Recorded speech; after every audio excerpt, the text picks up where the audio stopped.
Hope everyone is having a wonderful day. My name is Donovan Lazar, and I want to welcome you to the second of a three-part EnerKnol Research Demand Response webcast series with our research manager, Eric Davis. Eric brings nearly 5 years of combined energy policy analysis and engineering experience. His previous work was in mining engineering in the western U.S. coal region. But now he immerses himself in the market implications of policy and regulation across all energy sectors. For those of you new to our company, I want to take a couple of moments to introduce us. EnerKnol is an energy policy data and analytics company. We have developed the first real-time energy policy decision support software with an easy-to-use dashboard giving access to relevant filings from hundreds of energy regulators. The broadcast is now starting. And All local attendees are legislation in all in listen-only one place. mode. Quite simply, we are the Google of energy policy. We are quickly becoming a go-to resource for energy consultants, industry analysts, buy-side or sell-side analysts, and other energy professionals. We save users money, but the most precious thing of all, time. Our data and research tilts the playing field in your favor. If you'd like to test this system, simply go to EnerKnol.com and register on our homepage, and one of our customer care team will contact you to set up a time to talk. You can take the next step and register for a demo today. Before we get started, a bit of webcast logistics. If you have any questions during the webcast, please enter them into the question box on your webcast dashboard. We'll address these questions at the end of the presentation. This three-part demand response webcast series covers various aspects and impacts of the FERC Order 745 debate, including possible scenarios in the case of an upheld vacatur based on the data and analysis from our more detailed comprehensive research report that is available now online at EnerKnol.com. Last week's webcast covered the key points of contention around demand response compensation in wholesale energy markets, which is the basis of FERC Order 745. We analyzed who the opposing and supporting petitioners are, their respective arguments, and why the decision will impact specific industries. Today, in our second of three demand response webcasts, we'll discuss current and demand response markets across each of the 7 regional transmission organizations, both in and outside of Order 745 context. We'll then open up the presentation to Q&A and aim to end around 1:30. Our final demand response webcast on Thursday, March 19th, will cover scenarios and driving factors for demand response to thrive in different regions and markets. So before we dive into the impacts on the various RTOs, Eric, can you briefly recap what demand response is and how does it currently participate in wholesale markets? Sure, Donovan. Thanks. The broad definition of demand response is reduced energy consumption in response to high prices, incentives, or emergency events. This agreement to reduce energy consumption or curtail load can be provided by a wide range of energy market participants, from utilities to large-scale industrials, and companies that aggregate many small, similar load curtailment agreements. These resources participate in wholesale markets at varying levels across the RTOs. They bid and clear in the day-ahead market in some regions, or participate more passively as emergency or other reserve products in others. The Federal Energy Regulatory Commission, or FERC, governs the wholesale energy markets and just and reasonable rate formation. And since FERC deemed demand response as a product that helped ensure customers receive fair rates in power markets, it incorporated demand response into those markets over the past decade, largely through Orders 719 and 745.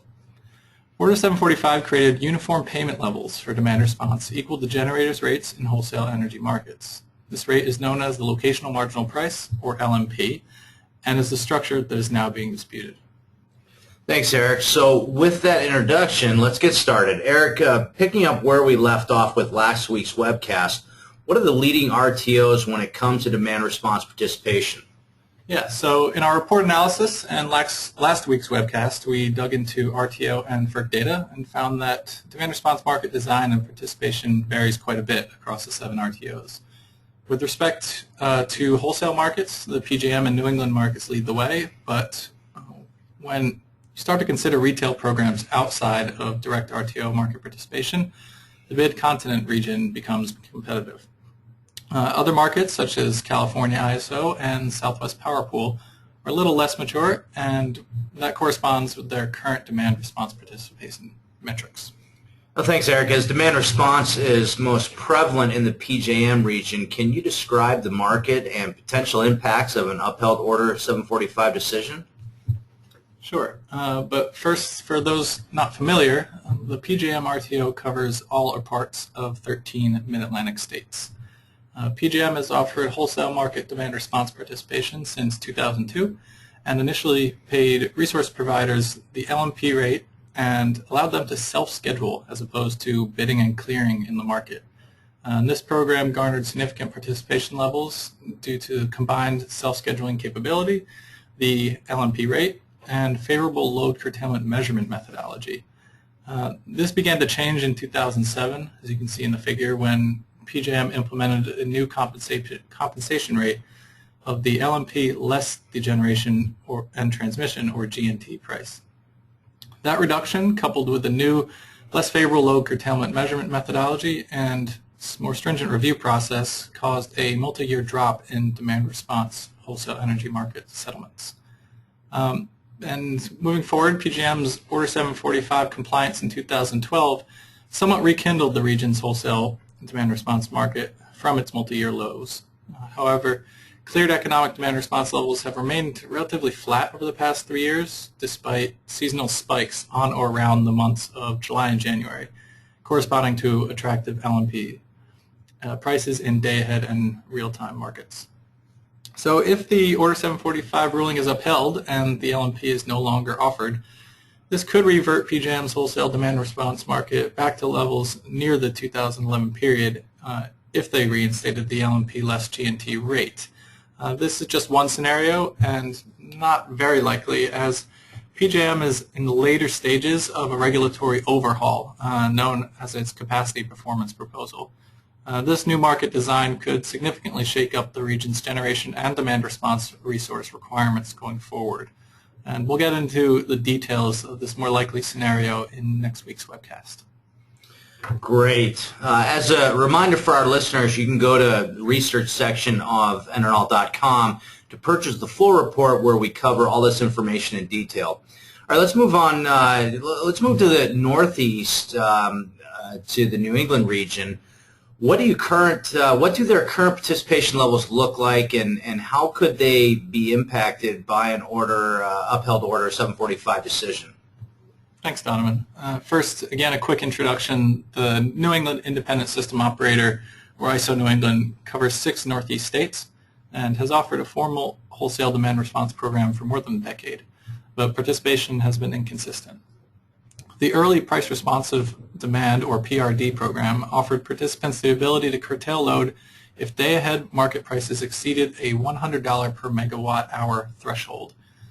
Resources that participated and cleared were paid the higher of the real-time price or the $100 per megawatt hour rate. The region's day-ahead program ran from 2005 to 2012 and helped support demand response market participation, especially in the summer of 2010, when reliability reserve programs ended and allowed these resources to bid directly into the day-ahead market. So as you can see in the figure, despite participation spike in July 2011, real-time demand response participation has dropped and been consistently low since 2012. The participation drop is likely due to a corresponding decrease in average LMPs, caused in part by low natural gas prices. So at regional LMPs trending on average between $30 to $60 per megawatt hour over the period, demand response resources simply weren't often economically driven to participate in the wholesale energy market. So ISO New England is working to implement recently approved market rule changes in a very similar vein to PJM, and we'll discuss these changes and how they may impact demand response in our third and final webcast. Great. Eric, let's round out the region by discussing New York. What's going on with demand response participation in their wholesale energy market? Sure. The single state New York Independent System Operator offers wholesale market demand response participation through its day-ahead demand response program. As of July 2014, there was only 16 megawatts of demand response enrolled in this program and 0 offers in the past 2 years. This is partially due to a $75 per megawatt hour offer floor and the region's still not in full compliance with Order 745. Similar to the New England region, the day-ahead and real-time prices are challenging the economics of demand response wholesale energy market participation in this region. So in the case of an upheld Order 745 decision, the ISO has noted that it will likely eliminate this day-ahead program altogether. This will have minimal initial market impacts as participation levels are so low. However, it will also eliminate the potential for a better design program in the foreseeable future in that wholesale market. The state does, however, have about 1,000 megawatts of demand response resources enrolled across its capacity in special case resource programs, and is working on a backstop market design somewhat similar to the aforementioned PJM and New England efforts. So outside of the wholesale or just organized markets in general, the State Public Service Commission recently directed all state utilities to implement retail demand response programs by this summer, which is pretty big. We'll discuss this a bit further in our next webcast as well. Well, thanks, Eric. Now to the Midcontinent region. This is a large RTO across many states. What's the story here? Right, Donovan. The Midcontinent Independent System Operator, or MISO, covers all or portions of 16 states, the majority of which are regulated utility markets with vertically integrated utilities. The region's total demand response capability has reached nearly 10 gigawatts. However, more than 85% of these resources are load-modifying resources or behind-the-meter generation assets, which are under utility retail programs and do not set regional market prices when dispatched. MISO recognizes 5 types of demand response resources in its markets, with only one type able to set wholesale energy market prices. There's currently only one participant of this resource type, amounting to 75 megawatts from Alcoa, a large industrial company. To further improve wholesale market pricing, MISO aims to implement extended locational marginal pricing, or ELMP, this spring. ELMP broadens the LMP pricing calculation to include fast start, or within 10-minute, and emergency demand response resources, allowing them to set market prices. Implementing ELMP will better recognize these resources into MISO wholesale markets and incent, possibly, new resource development. So in summary, any FERC Order 745 decision would have limited impacts in the MISO region, as demand response market participation is largely limited to non-price setting load modifying resource and behind-the-meter generation resources. Again, these resources are primarily under utility-led retail programs, which is likely to continue in the region going forward. But overall, we see retail programs as key for demand response in the near term due to energy and capacity market uncertainty. Well, great. As you mentioned early in the presentation, Southwest Power Pool and the California ISO demand response markets are relatively less developed. Can you briefly discuss these? Sure. The Southwest Power Pool covers all or parts of 8 Midwestern states. And similar to the neighboring Midcontinent region, more than 95% of this region's demand response is under retail programs that do not bid into the wholesale energy market. As of April 2014, the RTO had 48 megawatts of demand response resources registered for participation in its recently redesigned wholesale energy market. The RTO is still fine-tuning its new integrated marketplace design to comply with Order 745, and pursuant to the order, FERC directed Southwest Power Pool to file by year-end 2014 an evaluation of whether these methodologies were in compliance based on new market data from the past year. However, due to last year's Order 745 decision, the RTO requested an extension of 120 days after the order uncertainty is settled to, quote, avoid unnecessary expenditures of money and resources. So FERC granted this request on November 21st of last year. This delay may hinder the region's wholesale demand response market growth due to uncertain authority over critical market designs. And now moving to California, this state lacks demand response participation in its wholesale markets largely. This is despite allowing participation since 2010 through its proxy demand resource, or PRD, product. An upheld Order 745 decision would have minimal impacts to the current California wholesale demand response market, as there's less than 6 megawatts of registered PRD. Similar to the Midcontinent region, the majority of demand response is administered through utility-led programs of Pacific Gas and Electric, San Diego Gas and Electric, and Southern California Edison. However, in an attempt to better incorporate demand response into its wholesale market, the California ISO is working to bifurcate demand response and supply side demand response resources. The bifurcation will more distinctly separate these resources and allow supply-side demand response to competitively bid into the wholesale market as capacity or balancing resources. The process is still in its conceptual stages, and the ISO aims to implement the proposed framework in 2017. And due to this extended finalization timeline, Order 745 uncertainty is not deterring the ISO from moving forward. The state is also exploring some new utility-led programs, which we will further discuss next week. Thanks, Eric. What about Texas? As I understand it, being the Lone Star state, they are not under FERC jurisdiction, but are making strides as if they were. Right, Donovan.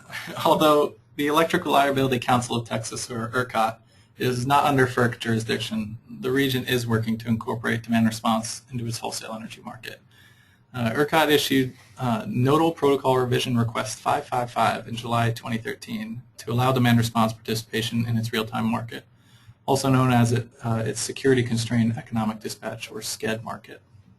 The NPRR 555 was implemented in June of last year.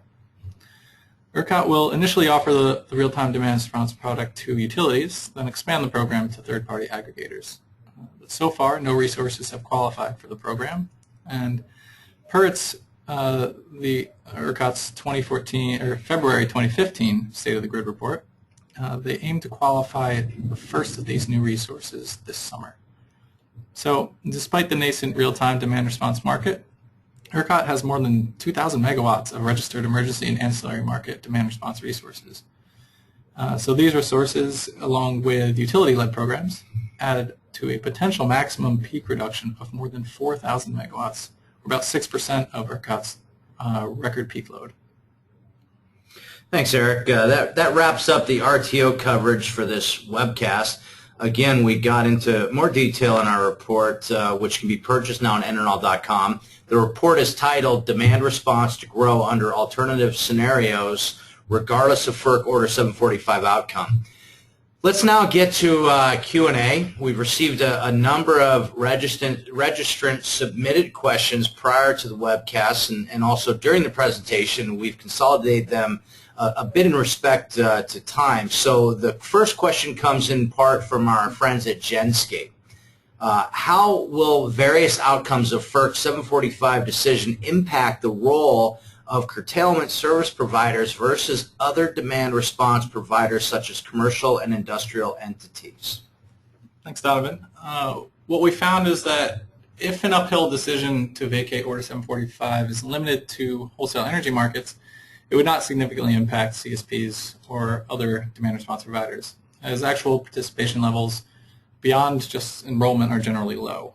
However, if this ruling was extended to capacity markets, this would have a significant impact on CSP companies, as many participate and receive large portions of their revenues from these markets, particularly in the PJM and New England regions. This would largely not impact other demand response providers, such as large commercial and industrial entities, as their businesses are not nearly as dependent on these markets. However, C&I entities do rely on policy certainty to effectively utilize demand response to save money on demand charges and overall energy bills, which can be a significant portion of their expenses. So in a petition in support of Order 745, C&I stakeholders stressed that consistent compensation rates allow large multi-regional organizations to transfer and share expertise across various locations. We covered this topic a bit more in detail in last week's webcast, so I encourage everyone who couldn't attend to check it out. I will provide the link to do so in a follow-up email this afternoon. Well, thanks, Eric. Our next question comes from Toshiba Corporation. Without innovation in behind-the-meter management systems, how can demand response business be growing? That's a great question and something that we see as a primary factor to demand response market growth, regardless of whether or not it's in organized or retail markets. These systems are absolutely innovating already, but are not yet to the point where they can be widely deployed. as they need to be coupled with advanced metering infrastructure and attractive market designs to really start approaching the tipping point. In addition, the rise of behind-the-meter energy storage over the next 5 to 10 years will be instrumental in demand response growth. So we're keeping an eye on California as the leader in this space. So again, it's less so about current demand response market growth, but more about what the future holds for this resource. Great. So, well, thank you again all for submitting your questions. We've received some other questions, but with some other potential scenarios under upheld Order 745 ruling. We'll discuss some of these topics in our final demand response webcast next Thursday, March 19th. If you want information more immediate, go to EnerKnol.com right now and purchase the report titled Demand Response to Grow Under Alternate Scenarios Regardless of FERC Order 745 Outcome. As I discussed in the introduction, EnerKnol data will keep you on top of any and all policy moves, including Order 745. Don't pass up an opportunity to test drive the platform while you can. Go to EnerKnol.com and register for a demo today. And for more information about any of our research or services, please visit our website at EnerKnol.com. That's EnerKnol.com, or call us directly at 212-537-4797. Thank you very much. Have a good afternoon, and look forward to seeing you next week.